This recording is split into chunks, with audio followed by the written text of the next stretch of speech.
ಅಲ್ಹಮ್ದುಲಿಲ್ಲಾಹಿ ರಬ್ಬಿಲ್ ಆಲಮೀನ್. ಸರ್ವಸ್ತುತಿಯು ಸರ್ವಲೋಕದ ಒಡೆಯನಿಗೆ ಮೀಸಲು.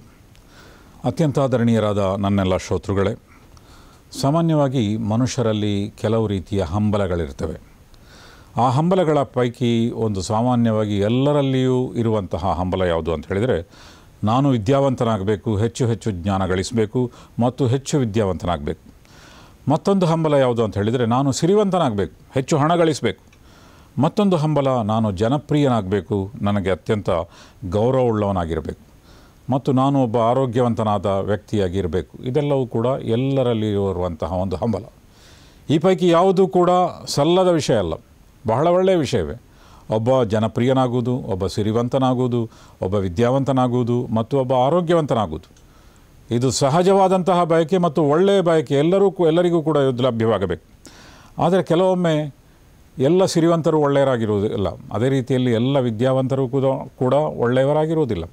ಮತ್ತು ಕೆಲವೊಮ್ಮೆ ದೈಹಿಕ ಸೌಂದರ್ಯ ಇದ್ದರೂ ಕೂಡ ಅವರಲ್ಲಿ ಮಾನಸಿಕ ಸೌಂದರ್ಯ ಇರುವುದಿಲ್ಲ. ಆದ್ದರಿಂದ ಇಂಥದ್ದನ್ನು ಕೂಡ ನಾವು ಕಾಣ್ತೇವೆ. ಆದ್ದರಿಂದ ಕೆಲವೊಮ್ಮೆ ಆರೋಗ್ಯ ಅಂತ ಹೇಳಿದರೆ ಕಾಣಲಿಕ್ಕೆ ಮಾತ್ರ ದಷ್ಟಪುಷ್ಟನಾಗಿರ್ತಾನೆ, ಆದರೆ ಅವನಲ್ಲಿ ಅವನ ದೈಹಿಕ ಸೌಂದರ್ಯ ಅಥವಾ ದೈಹಿಕವಾದ ಆರೋಗ್ಯ ಅದರಿಂದ ಯಾರಿಗೂ ಪ್ರಯೋಜನ ಆಗುವುದಿಲ್ಲ. ಅವನು ತನ್ನ ಕೇವಲ ದೇಹವನ್ನೇ ಆರಾಧಿಸುವುದರಲ್ಲಿ ತೊಡಗುತ್ತಾನೆ. ದೇಹವೇ ಅವನ ಪಾಲಿಗೆ ಒಂದು ರೀತಿಯ ಉಪಾಸನೆಯ ಒಂದು ಮೂಲ. ಆದ್ದರಿಂದ ಇಂತಹ ವ್ಯಕ್ತಿಗಳನ್ನು ಕೂಡ ನಾವು ಕಾಣ್ತೇವೆ. ಇದಕ್ಕೆ ಪ್ರತಿಯಾಗಿ ಪ್ರವಾದಿ ಮುಹಮ್ಮದ್ ಸಲ್ಲಲ್ಲಾಹು ಅಲೈಹಿ ವಸಲ್ಲಂ ಅವರು ನಮಗೆ ಒಂದು ಪ್ರಾರ್ಥನೆಯನ್ನು ಕಲಿಸಿದ್ದಾರೆ.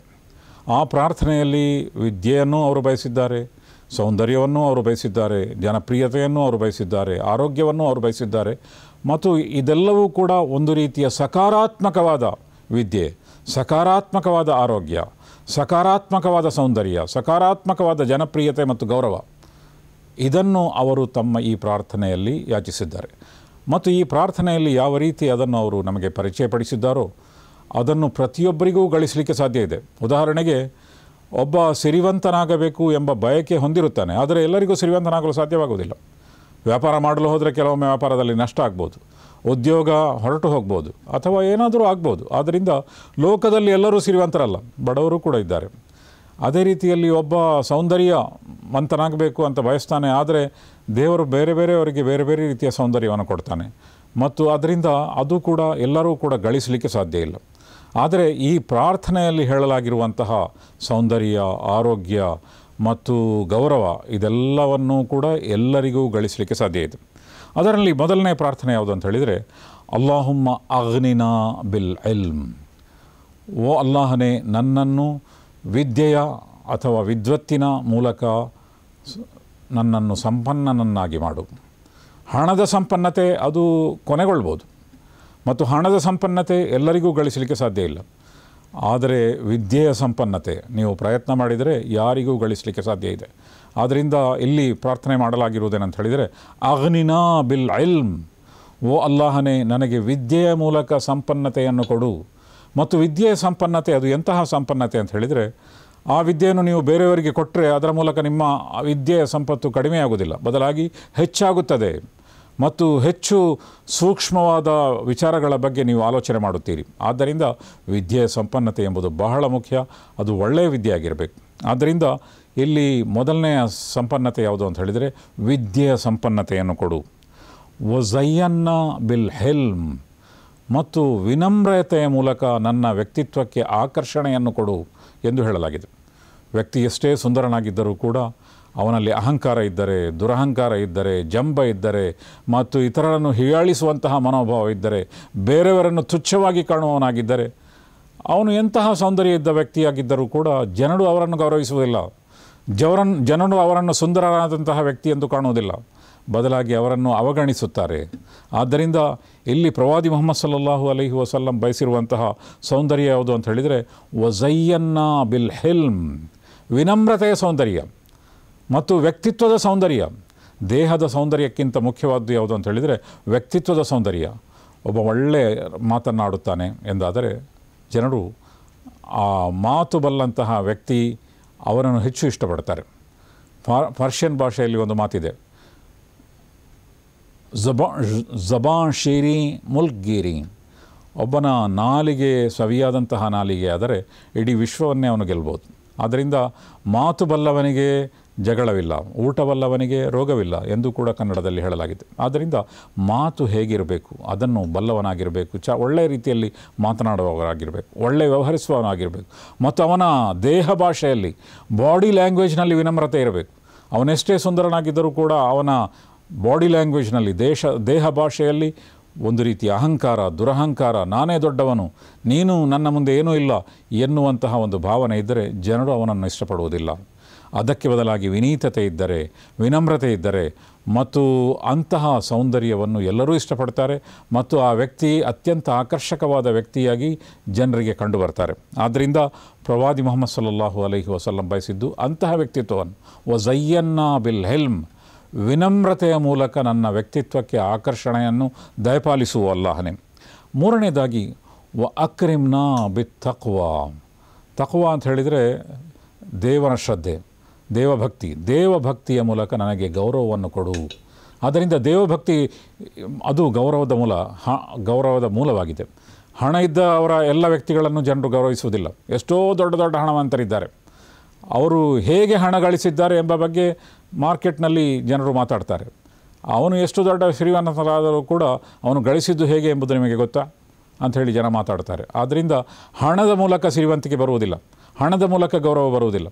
ಕೆಲವೊಮ್ಮೆ ವಿದ್ಯೆಯ ಮೂಲಕವೂ ಕೂಡ ಜನರು ಗೌರವಿಸುವುದಿಲ್ಲ.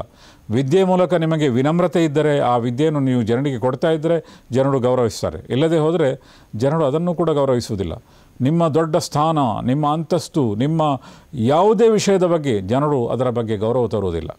ಗೌರವ ಯಾವಾಗ ತೋರ್ತಾರೆ ಅಂತ ಹೇಳಿದರೆ, ನಿಮ್ಮಲ್ಲಿ ಒಳ್ಳೆಯ ವ್ಯಕ್ತಿತ್ವ ಇದ್ದಾಗ, ಇವನು ನಂಬಿಕಸ್ಥ, ಇವನು ಪ್ರಾಮಾಣಿಕ, ಇವನು ನಿಸ್ಪೃಹ, ಇವನನ್ನು ಯಾವಾಗಲೂ ನಂಬಬಹುದು, ಇವನ ಮೇಲೆ ಭರವಸೆ ಇಡಬಹುದು, ಇವನು ಸುಳ್ಳಾಡುವವನಲ್ಲ, ಇವನು ಸತ್ಯವಂತ. ಪ್ರವಾದಿ ಮುಹಮ್ಮದ್ ಸಲ್ಲಲ್ಲಾಹು ಅಲೈಹಿ ವಸಲ್ಲಮರಿಗೆ ಅವರು ಪ್ರವಾದಿಯಾಗುವುದಕ್ಕಿಂತ ಮೊದಲೇ 2 ಬಿರುದು ಇತ್ತು. ಆ ಬಿರುದು ಯಾವುದು ಅಂತ ಹೇಳಿದರೆ ಅಸ್ಸಾದಿಕ್ ಮತ್ತು ಅಲ್ ಅಮೀನ್. ಸಾದಿಕ್ ಅಂತ ಹೇಳಿದರೆ ಸತ್ಯವಂತ, ಅಮೀನ್ ಅಂತ ಹೇಳಿದರೆ ಪ್ರಾಮಾಣಿಕ.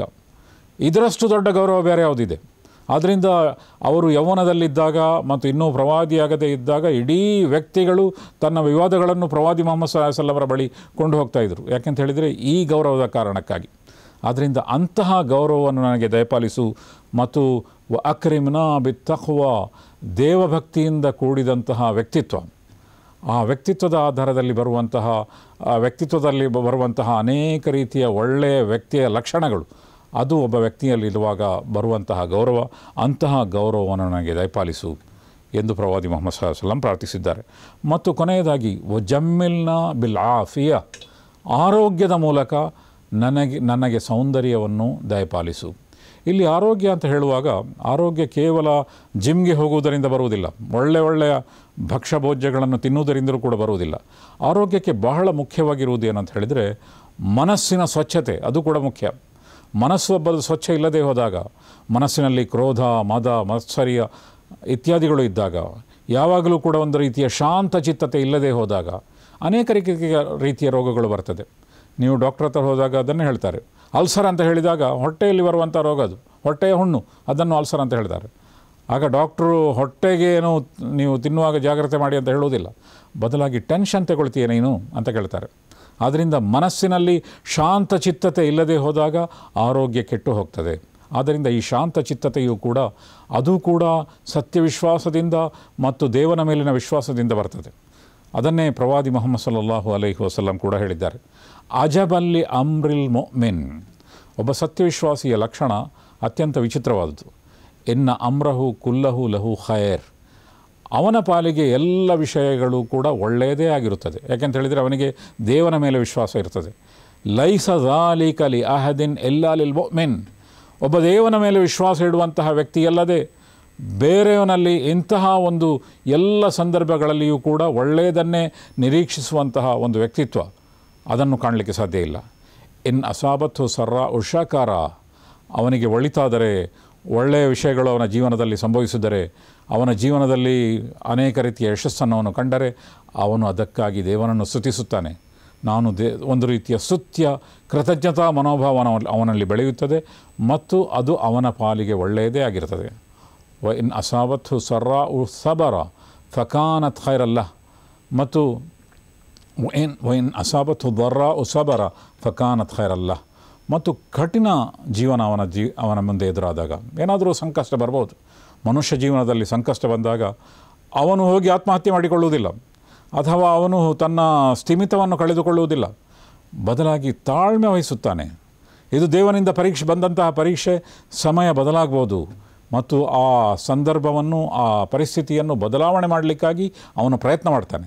ಆದರೂ ಕೂಡ ಅವನು ತನ್ನ ಅಂಕಿತದಲ್ಲಿರ್ತಾನೆ, ಸಬರ ಮತ್ತು ತಾಳ್ಮೆಯನ್ನು ವಹಿಸುತ್ತಾನೆ, ಮತ್ತು ಅದು ಅವನ ಪಾಲಿಗೆ ಒಳ್ಳೆಯದೇ ಆಗಿರುತ್ತದೆ. ಆದ್ದರಿಂದ ಇಂತಹ ಒಂದು ಲಕ್ಷಣ ಎಂತಹ ಸಂದರ್ಭದಲ್ಲಿಯೂ ಕೂಡ ತನ್ನ ಶಾಂತ ಚಿತ್ತತೆಯನ್ನು, ತನ್ನ ಸರಿಯಾದ ಮನಸ್ಸಿನ ವಿಭಾವನೆಯನ್ನು ಇಟ್ಟುಕೊಂಡಾಗ ಅವನ ಆರೋಗ್ಯವೂ ಕೂಡ ಬಾಕಿ ಇರ್ತದೆ, ಆರೋಗ್ಯ ಕೆಟ್ಟು ಹೋಗುವುದಿಲ್ಲ. ಆದ್ದರಿಂದ ಅಂತಹ ಆರೋಗ್ಯವನ್ನು ದಯಪಾಲಿಸು. ಆದ್ದರಿಂದ ಇಲ್ಲಿ ಈ ಪ್ರಾರ್ಥನೆ ಬಹಳ ಸುಂದರವಾದಂತಹ ಪ್ರಾರ್ಥನೆ. ಅಲ್ಲಾಹುಮ್ಮ ಅಗ್ನಿನಾ ಬಿಲ್ ಇಲ್ಮ್, ಓ ಅಲ್ಲಾಹನೇ ನನಗೆ ನೀನು ವಿದ್ವತ್ತಿನ ಮೂಲಕ, ವಿದ್ಯೆಯ ಮೂಲಕ ಸಿರಿವಂತಿಕೆಯನ್ನು ದಯಪಾಲಿಸು. ವಜಯ್ಯನ್ನ ಬಿಲ್ ಹಿಲ್ಮ್, ಮತ್ತು ವಿನಮ್ರತೆಯ ಮೂಲಕ ನನಗೆ ಸೌಂದರ್ಯವನ್ನು ದಯಪಾಲಿಸು. ಅಕ್ರಿಮ್ನಾ ಬಿತ್ ತಕ್ವಾ, ಮತ್ತು ದೇವಭಕ್ತಿಯಿಂದ ಕೂಡಿದಂತಹ ಒಳ್ಳೆಯ ವ್ಯಕ್ತಿತ್ವದ ಮೂಲಕ ನನಗೆ ಗೌರವವನ್ನು ದಯಪಾಲಿಸು. ಜಮ್ಮಿಲ್ನಾ ಬಿಲ್ ಆಫಿಯ, ಮತ್ತು ಆರೋಗ್ಯಪೂರ್ಣವಾದಂತಹ ವ್ಯಕ್ತಿತ್ವವನ್ನು ಪಡೆಯಲು ಬೇಕಾಗಿರುವಂತಹ ಶಾಂತ ಚಿತ್ತತೆ, ಇದರ ಮೂಲಕ ನನಗೆ ಆರೋಗ್ಯವನ್ನು ಕಲ್ಪಿಸು ಎಂದು ಹೇಳಲಾಗಿದೆ.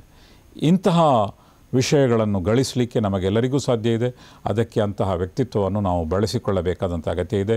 ರಮಜಾನ್ ತಿಂಗಳು ಇಂತಹ ವ್ಯಕ್ತಿತ್ವವನ್ನು ಬೆಳೆಸಲಿಕ್ಕೆ ಬೇಕಾದಂತಹ ಅತ್ಯಂತ ಉತ್ತಮವಾದಂತಹ ತರಬೇತಿಯನ್ನು ದಯಪಾಲಿಸುತ್ತದೆ. ಸರ್ವಸ್ತುತಿ ಸರ್ವಲೋಕದ ಒಡೆಯನಿಗೆ ಮೀಸಲು.